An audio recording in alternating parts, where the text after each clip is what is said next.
Bapak, Ibu, Saudara yang terkasih di dalam Tuhan Yesus Kristus, Salam, salam bahagia.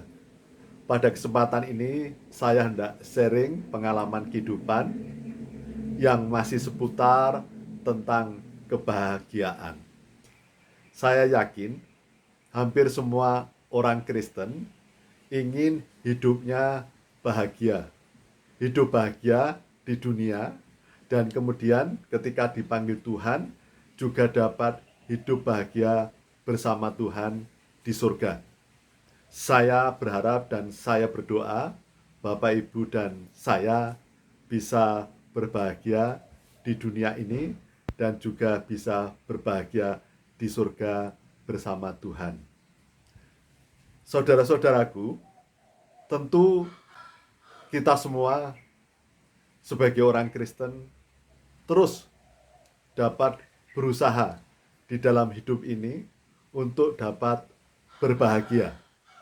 Namun pada kenyataannya, seperti saudara-saudaraku dan saya memperhatikan, bahwa ada orang Kristen yang sungguh bahagia, tetapi ada orang Kristen yang belum bahagia.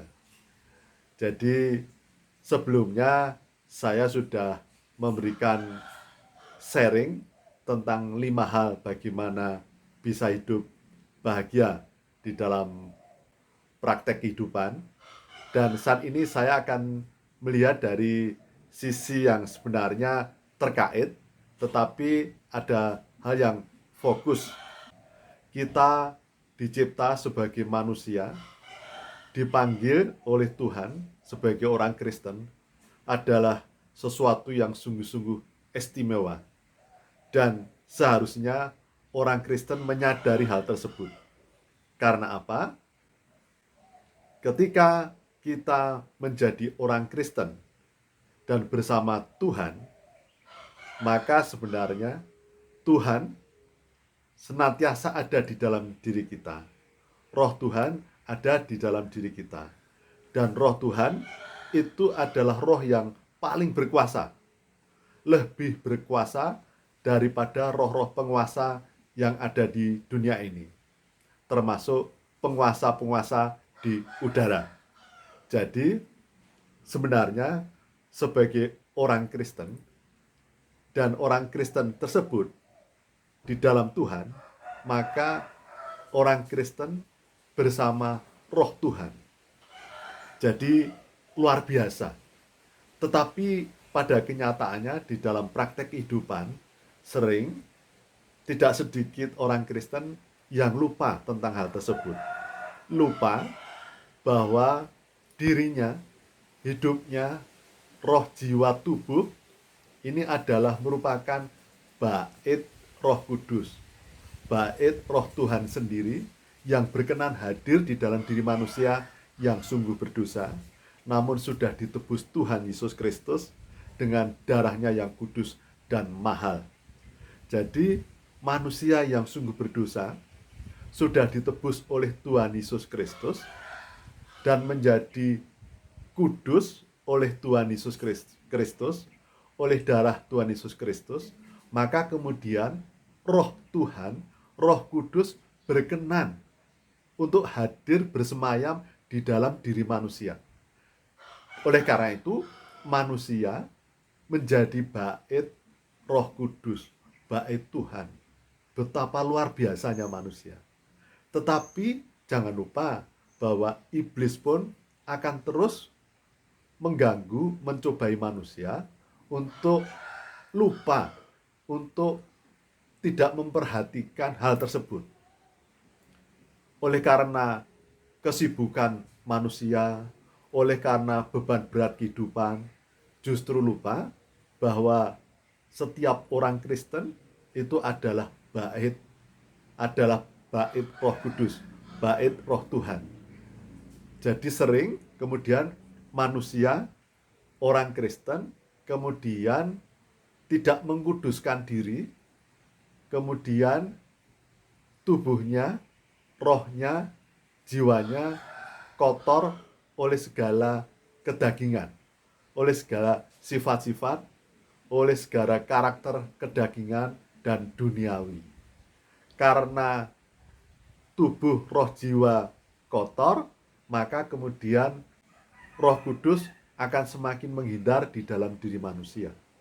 Jadi saudara-saudaraku, marilah kita sebagai orang Kristen kembali untuk mengingat bahwa kita ini adalah bait Roh Kudus, bait Roh Tuhan.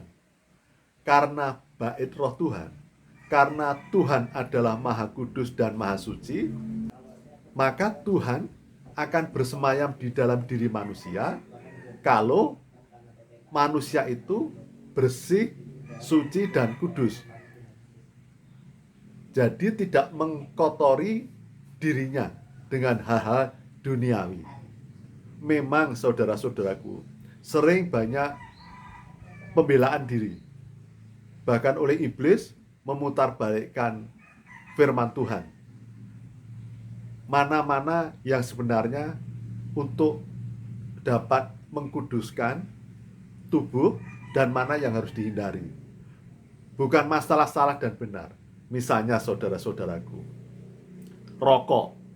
Rokok itu apakah bermanfaat di dalam diri kita atau itu dapat mencemari tubuh kita. Yang kemudian kita juga mencemari dengan hal-hal duniawi. Kesenangan-kesenangan duniawi yang kelihatannya nggak masalah. Tetapi kita harus bisa membedakan dan memfokuskan, lebih mengutamakan menyenangkan Tuhan dibandingkan menyenangkan diri kita sendiri.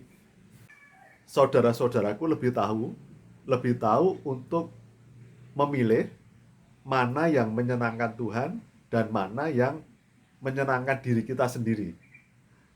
Jadi kadang yang menyenangkan diri kita sendiri belum tentu menyenangkan Tuhan. Dan kalau sudah menyenangkan Tuhan, biasanya hati kita akan ikut bersukacita, saudara-saudaraku. Itu yang pertama. Jadi yang pertama, kita sebagai orang Kristen yang ingin sungguh-sungguh bahagia di dunia dan di surga, ingatlah bahwa kita adalah bait Roh Kudus, bait Roh Tuhan.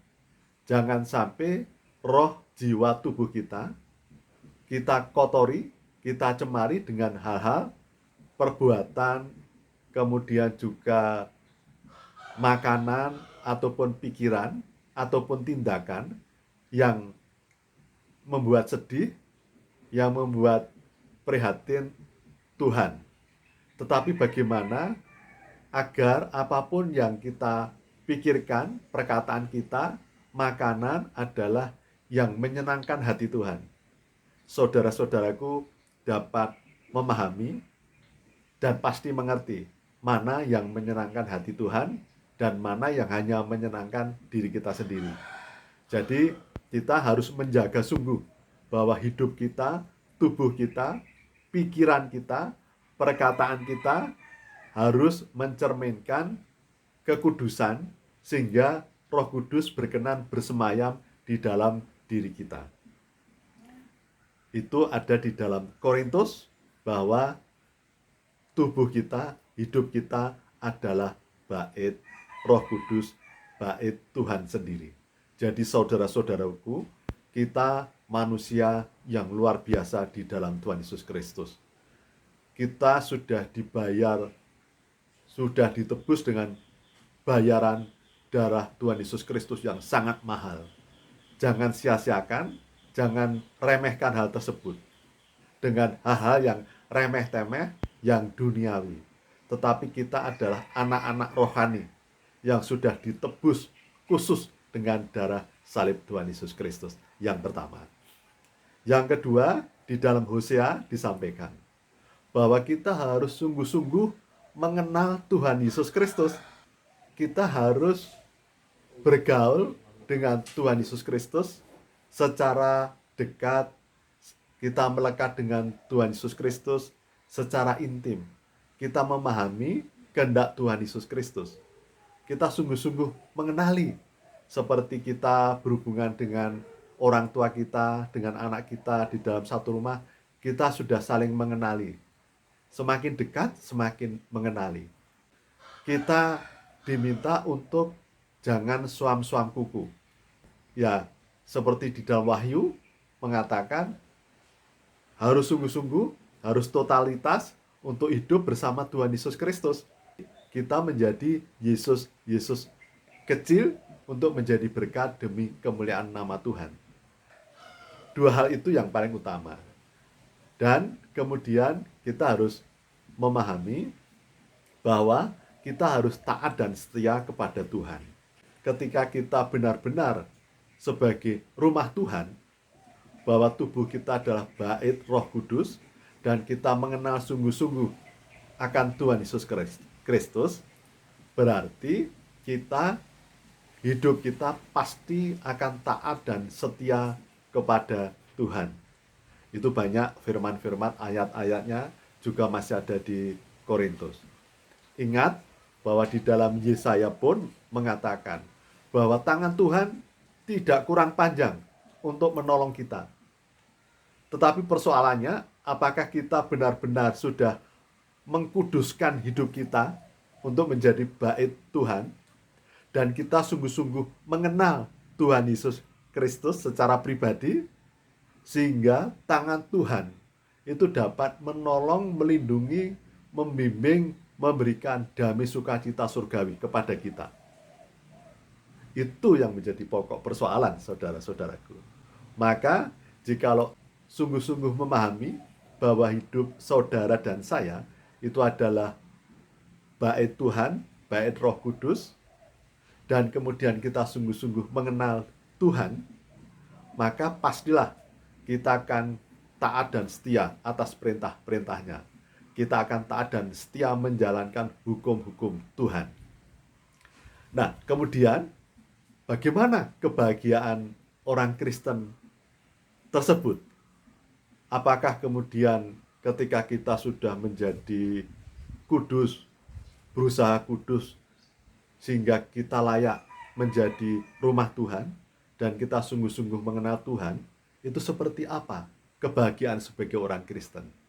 Apakah seperti kebahagiaan di dunia ini yang selalu menyenangkan?